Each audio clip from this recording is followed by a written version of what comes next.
Hey guys, welcome back to the channel. So in this video, we are going to be ramping up this boring entryway by doing some really cool wall molding, and I'm going to show you how you can do it in your home step by step.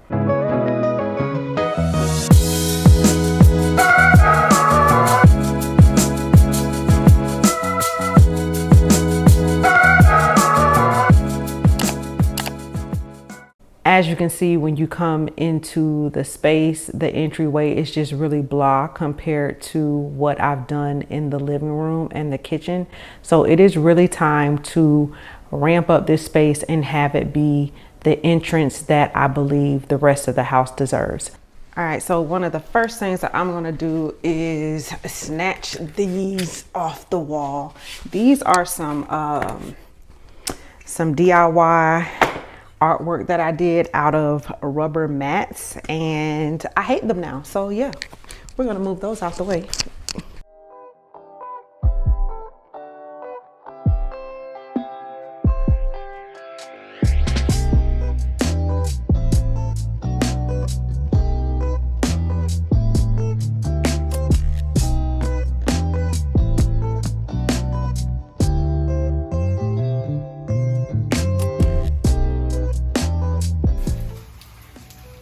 Nasty outside. So one of the first things that I had to do, y'all, was remove our alarm system keypad. And y'all, now that I done moved this stuff, this wall looks horrible. It looks terrible, but it's okay. We're going to fix it.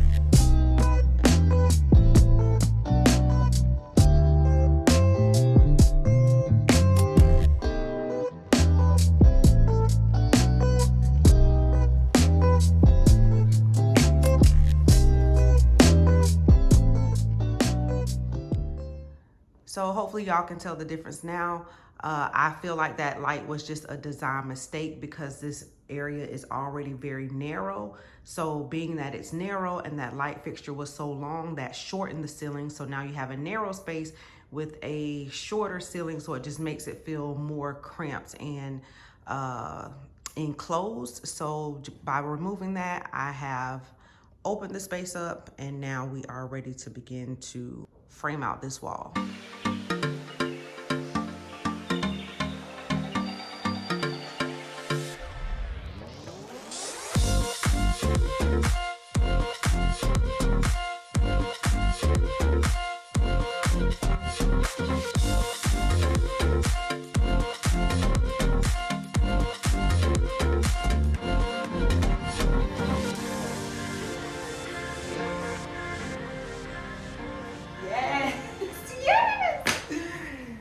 Yes, y'all.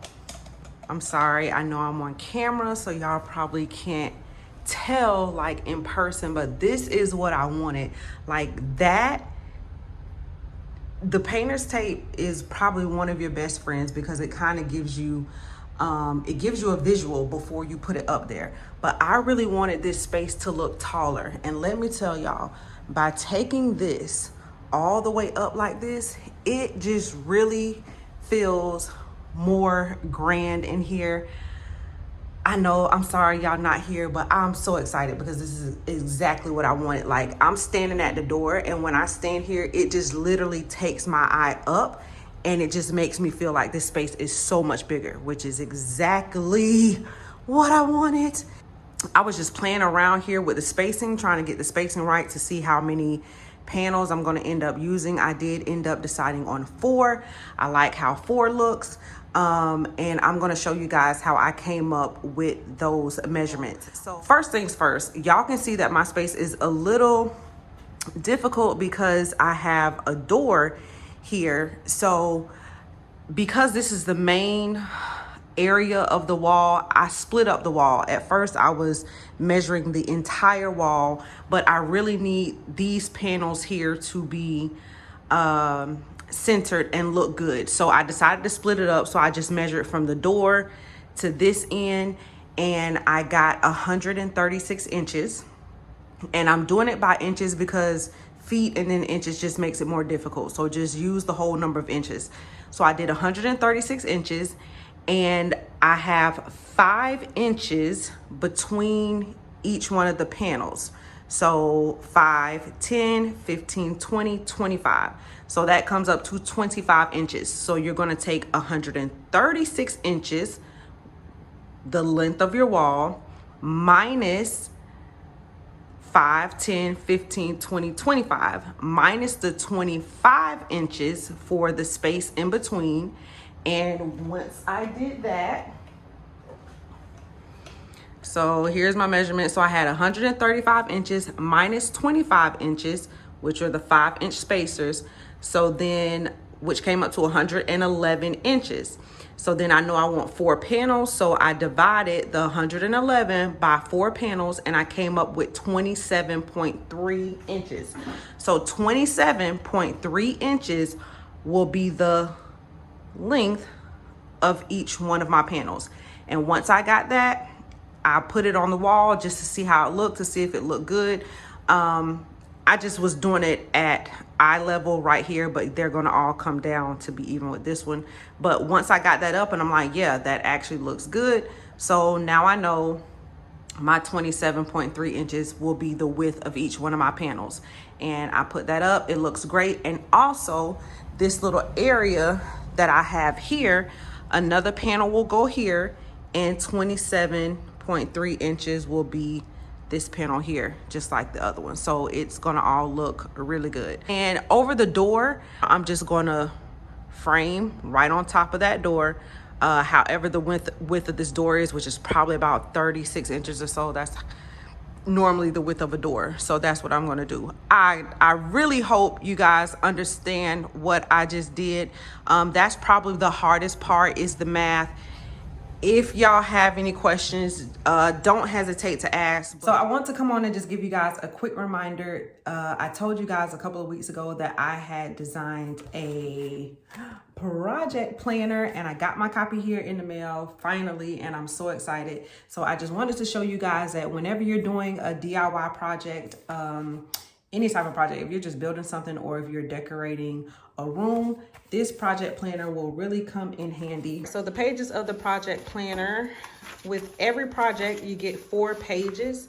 So you get your project page, just kind of like a brainstorm of what you're wanting to do. You get your sketch page where you get to sketch out your measurements, or how the room might be laid out, whatever it is that you're doing. And then the other 2 pages, you're going to get a supply list. Most of the time you want to write down a supply list of everything that you need before you go into the store. And then also a budget tracker. Now I put a budget tracker in there because I deal with clients a lot of the times, but this is even good if you're doing a project for yourself. You always want to be mindful of what you spend, because most of the time you put down something over here, and then when you get in the store, you see something else that you think would go good, and then, you know, the budget could get out of whack, and we don't want to do that. So this is a great project management tool, like I said, for anything. If you're doing a room design, if you're just building a piece of furniture, you always want to plan out your projects and map them all out. So this is my baby here. I'm very proud to have created this. And if you guys want a copy, just look in the description box below. I will have the Amazon link there.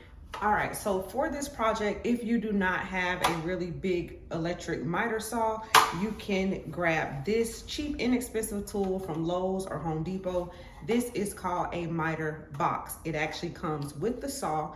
And let me get closer so you guys can see. When you place your wood inside here, it also has the angles listed. So you can see that says 45 degree, that one says 90 degree. So you just place your wood in and you cut, and you will have a perfect 45 degree angle. This is a great alternative if you're not doing projects like this all the time and you don't need a big expensive miter saw. And like I said, it is really inexpensive. This box was only, I believe, $10 and some change. So less than $11, and you get your angle cutter and your saw. You can't beat it. All right, guys, so after the math, here is the second most difficult part of this project: cutting these 45 degree angles. So every one of your pieces of trim, the end of it has to be a 45 degree angle in order for it to meet up with another piece of trim and make that nice, pretty, seamless 90 degree angle. So a 45 and a 45 equals a 90. So each one of your ends has to have a 45 degree angle cut. But here's the thing. The 45-degree angles have to be right 45s and left 45s, meaning the direction in which they're being cut. So you see this one was cut to the right, and then this one was actually cut to the left. So only lefts and rights will meet up and be seamless like that. And I'll put in a clip of me cutting in that miter box so you can see. You're going to cut some in right direction and some in left direction, and then that is how you get your perfect 90-degree angle. 45 and 45 equals 90. I always put my thicker side of the trim up against the edge. It's just easier to cut that way. And it just makes sure that you're always cutting in the same direction. So as you see, I have this decorative trim where I have a thick edge and a smaller edge. So I always want the smaller edge to be on the inside because we want it to look like a picture frame. So if we were to mess up and cut this backwards, and then you got this on the outside, that does not look right. So whenever you put your trim in the box, make sure you're always putting it in the same direction so that way your cuts will match up. One last thing, whenever you are measuring your trim, what you want to start by doing, because remember you have your measurement, so you know how long you need your piece of trim to be. So you're going to start by cutting one angle. It doesn't matter, you can cut the left first or cut the right first, either way, but you're going to cut one side first, and then you're going to measure. After you cut one side, you got to measure from tip, not here. You can't measure from the inside. You have to measure from the outermost part. So you're going to measure from the tip, and then you're going to pull all the way down until you reach the measurement that you want. So let's say that this one had to be 10 inches. So then you would just draw your line here, making sure your tape measure starts at the beginning of the tip or the beginning of your trim. And then you would just make a mark here by 10 inches. And then when you cut your next angle, you're going to make sure that that mark lines up, and then zip, you know exactly where to cut it at. So whenever you're measuring, always make sure you're measuring from tip to whatever your measuring point needs to be, not here from the inside, because it is going to be completely short and completely off. Another tool that you guys are going to need is definitely a nail gun. This is the Airstrike from Ryobi. I like this one a lot. I highly recommend this one. I will leave a link in the description box if you're interested in a really good, easy to use nail gun.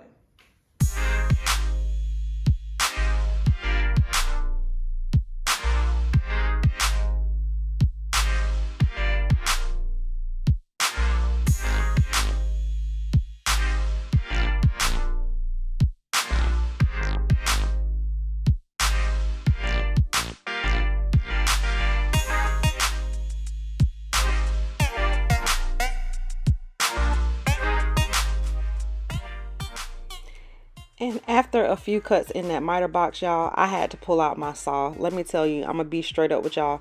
That miter box is hard work. It is a lot of sawing. Your arm will start to hurt, and then you have to rotate back and forth between which side you're cutting.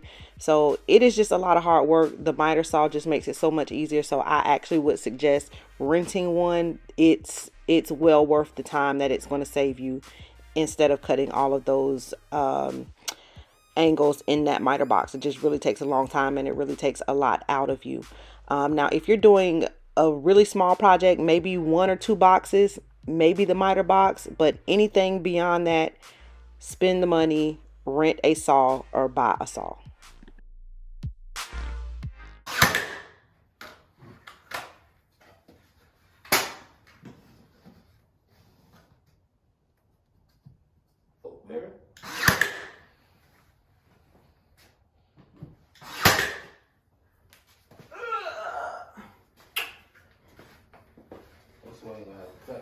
I took a break from installing the panels and went and got some different shades of white that I will be painting, and I'm trying to decide.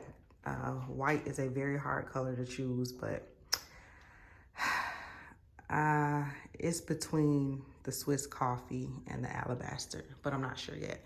But right now I'm about to do the most important part and the last part before painting, which you guys should never forget, and that is caulking. So y'all know these panels have been nailed to the wall, but sometimes because of the wall or the wood is not perfectly straight, you're gonna have little gaps like this. As you guys can see from here on up, I've already caulked it. And you can see right there where the caulk ends. So that is the most important part. We're gonna caulk all the edges outside and inside. And then it's just gonna really make it look seamless and make it look like it's really a part of the wall.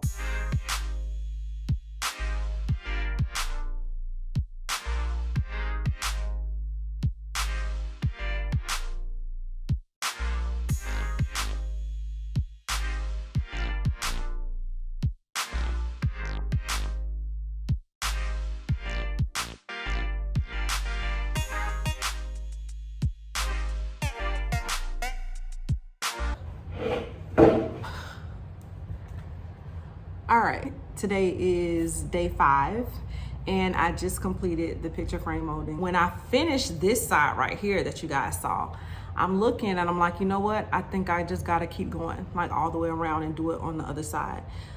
Initially, that's what I thought I was gonna do. Then when I did that side, Antonio was like, well, it's cool because it just looks like an accent wall. But I'm like, no, we're gonna go hard or go home. So I did both sides. So that is why it is day 5. I have caulked all the seams and all of that. And now I am just waiting for that to dry so I can paint. I really do hope that I explained it well as far as how to do this with your spacing and all of that. Again, if you guys have any questions, just let me know. But make sure that you come back next week so you can see how it all looks once it's decorated. So right now, the border is up, or the molding is up, and I still have to put in a new light fixture and then figure out what decor I'm gonna put in this area. So if you have any questions, just put them in the comment section below and I will respond to you and try to answer them to the best of my ability. Again, thank you guys so much for watching, and let me shut up because I realized that I have not shown you guys the other side so you can see.